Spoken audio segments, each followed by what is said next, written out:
Hello, coach. How are you? I'm okay.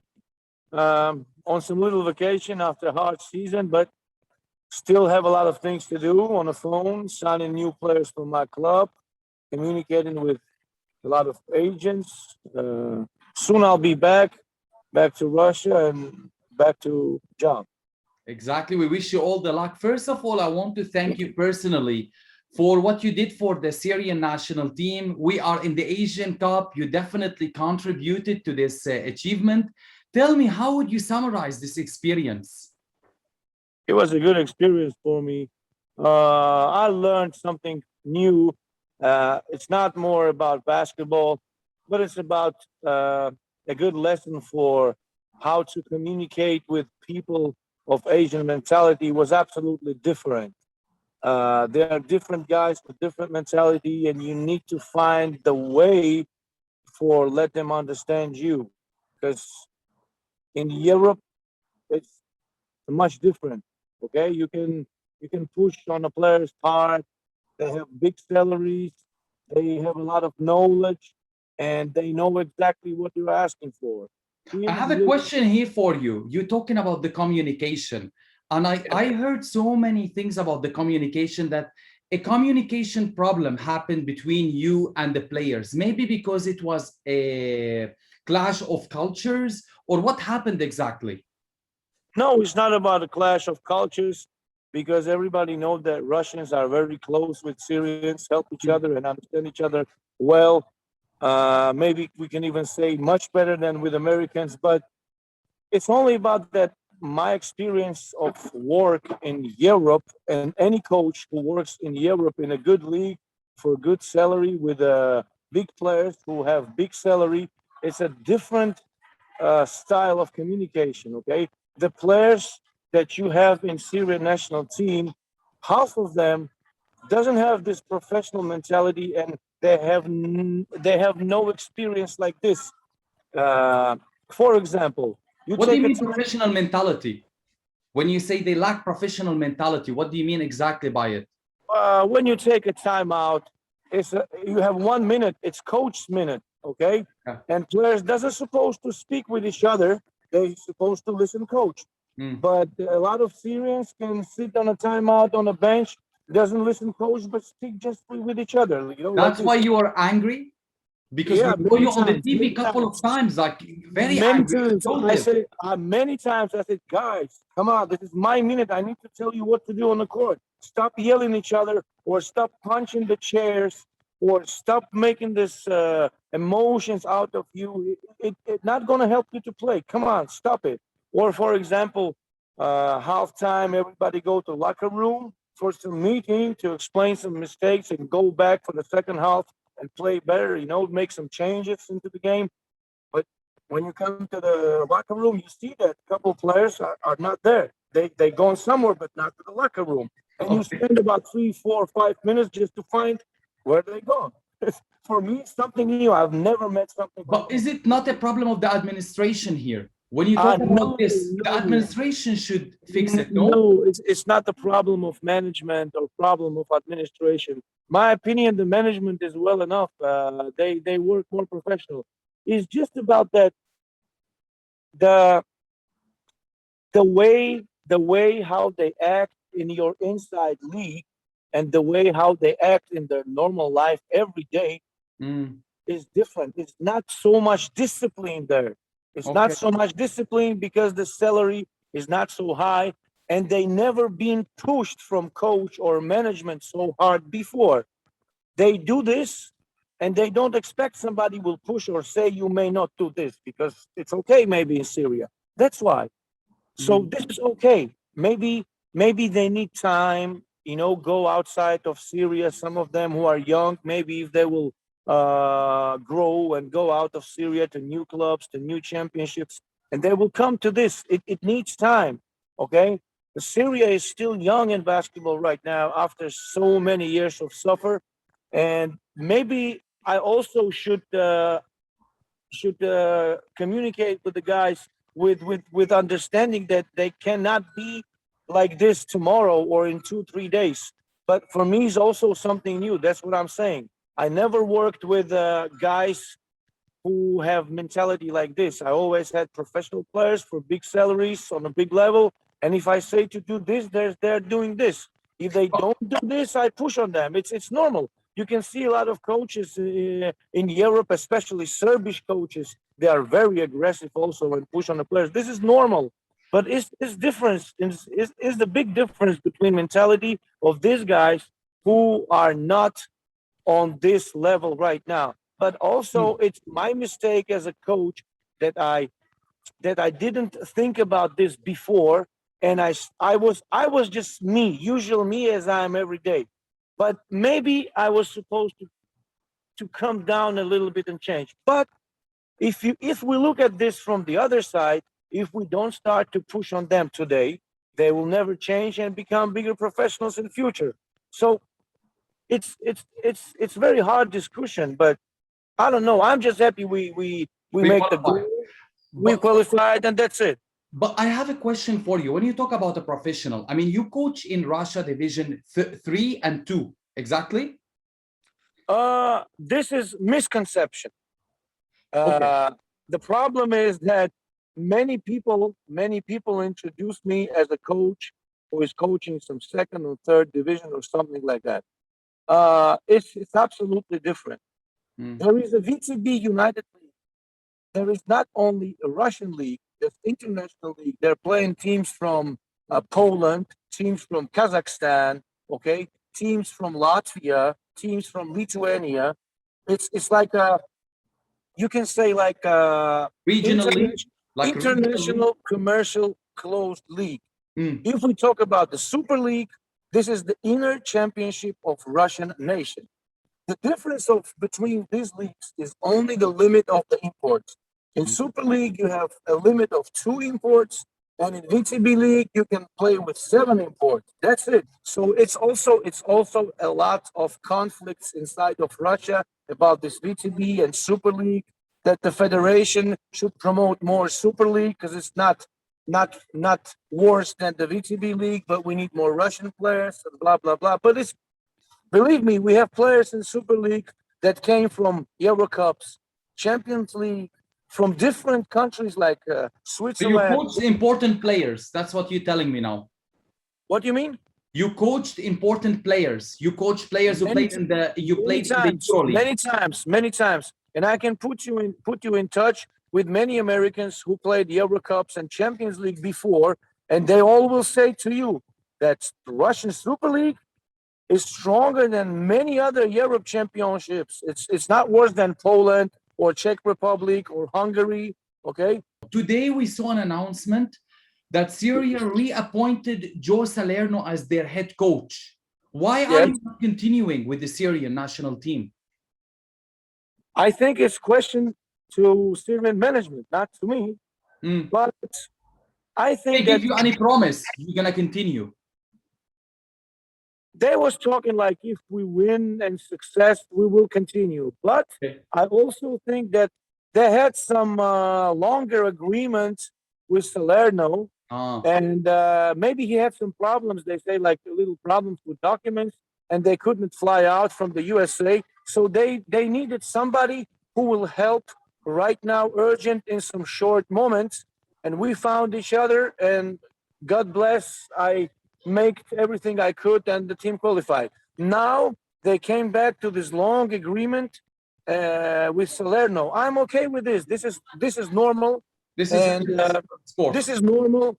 Players and coaches sometimes fired, sometimes somebody choose another coach. This is okay. This is your life, and if you want to continue work on a good level, you should be okay with this. So I wish Coach Salerno all the best, and I want this team to win every game. And I will look the games, and I will be a big fan of Syrians. Anyway, who is the best Syrian player you have seen in the team? Rami Marjani. Rami Marjani. Yes. Why did you take him so quickly in the first game against Saudi Arabia? This is also very big difference in Asian coaches and Europe coaches. Every good level Europe coach will always make a 3-4 minute substitution for a leader, especially old leader who is almost 40-year-old. You need him to be on the court fresh. After 3-4 minutes, he cannot run transition so fast. He cannot put the energy in defense. He will be down. He will be down, really. So you need to put him back on a bench to take a rest a little bit, then let him play fresh again. Nobody in Europe plays like 10, 15 minutes in a row. Not even top players. This is impossible. But okay. I saw that previous coach, the Syrian coach who was coaching the first window. He played 45 minutes with overtime with any substitution to Rami Marjani. This is, I cannot do like this. Really, I cannot do like this. It's a different. I don't want to kill my player. I want him to be fresh. But why did you not use the other players like Tariq Al-Jabi and Sharif Al-Ush? You didn't use these two players at all. Yes, this is coach decision. Okay, maybe I'm wrong. Okay, everybody got their own opinion. I just think that these guys are not ready to help at the moment right now for the team. That's it. That's it. I had enough players. I had enough players and enough rotation for win both games. Really. Yeah.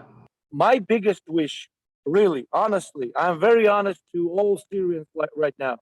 My biggest wish and my biggest mission as a coach is to grow Syrian basketball and Syrian players, not to play only American guy and let him score 40, 45, 50 points. This will grow this American, but not Syrians. If you look at the balance in points between Syrians and Americans, in my system, Syrians have more attacks. They score more points. They have bigger role on the court. I want to manage Syrians. I push on them. Sometimes I'm yelling on them, but I love every single guy. And I know how much better every of these guys can be. So I push on them just because I want them to grow. And if they would give me more time, we can make much, much bigger changes for Syrian basketball. So this is exactly my honest wish, to see that Syrian players are growing. Because if Syrian players will grow, Syrian basketball will grow. That's it. That's very simple. That's very right now. One more secret. It's a little secret, but I'm always direct and honest, and nothing to like hold inside. You know, I even try to help a couple Syrian guys to find a job outside as import players. First time, I'm trying. It's hard. It's hard to promote Syrian players. Nobody knows them, but I'm trying to convince a couple coaches to take them maybe Where to about? Russia, In Russia or to Georgia, maybe Russia or Georgia, because I'm honestly Georgian. I come from Georgia. I born there. I am Georgian citizen also, not only Russian. It's not far away from Syria, and it's also kind of Asian old culture and mentality. Very interesting. Very interesting. Did the management intervene in any of your decision or any of your work? No. They was listening everything. They liked what I say, but they're making their own decision. I should respect anything they choose. It's okay for me. I wish them all the best. I'm anyway thankful for this opportunity. You know, I just love this game. So I'm open for any offer, for any new challenge, and I will go. If somebody call me right now on my vacation to go over there and help somebody, I will do that. That's me. That's so sweet of you, the way you said you're as well trying to promote some Syrians to play abroad, because this is what you're talking about. I think the problem in Syrian basketball is those players, they don't have the experience. They don't have. No. They don't have. That's what I was talking about. They don't have this experience. Because, for example, my players in Russia, even Americans, for example, Robertson, who came to me from Champions League as a Champions League player, is a big player, you know, a very big player. I know a lot of Syrians like Trekel, but if we compare Trekel with Robertson can score much more points and is more athletic and blah, blah, blah. But, for example, after 2 years working with me, every time I was pushing or yelling on Robertson, he was just smiling. He knows sometimes I push too much, but it's not like it's like an artist on a scene, you know. You're I'm like doing Jose it just Mourinho. because to You're like motivate. Jose You can Mourinho. read You it. push. Yeah. So I still need more time, and players need more time to feel me, and I feel them, to feel each other. It's a really short period. You was absolutely correct. And we did a lot of changes in this short period. We put a new defense. We put a lot of new offensive sets. And I was trying to convince the guys to move the ball more, not only hold the ball by one leader and play pick and roll and attack early. I was trying to move the ball more. I even learned some Syrian, some Arabic words like harek tobe, special to convince them to do it. I was saying many times during the game, harek tobe, because I want them to move the ball, play passing game, the Europe style basketball, discipline as a team.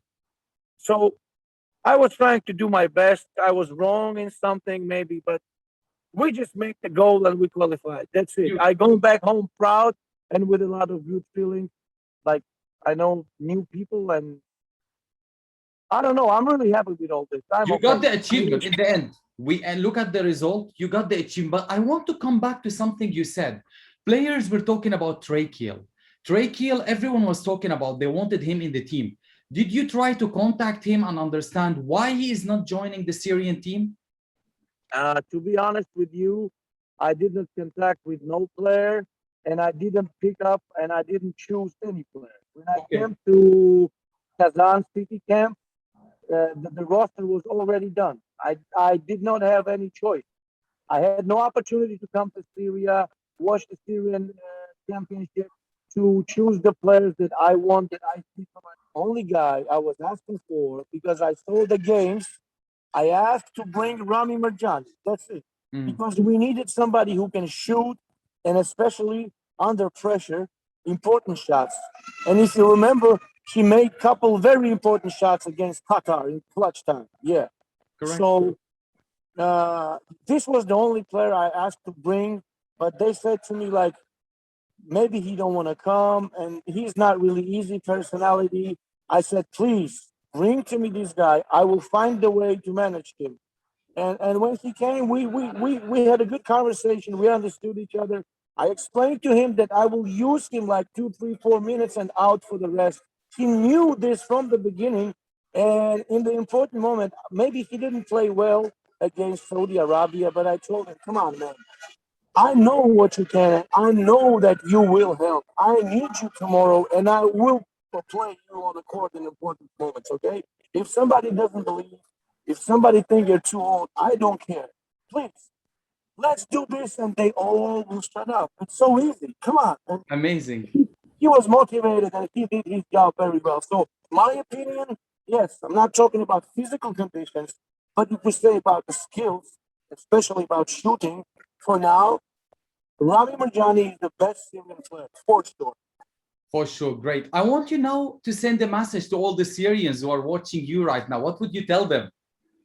Hey, only one thing.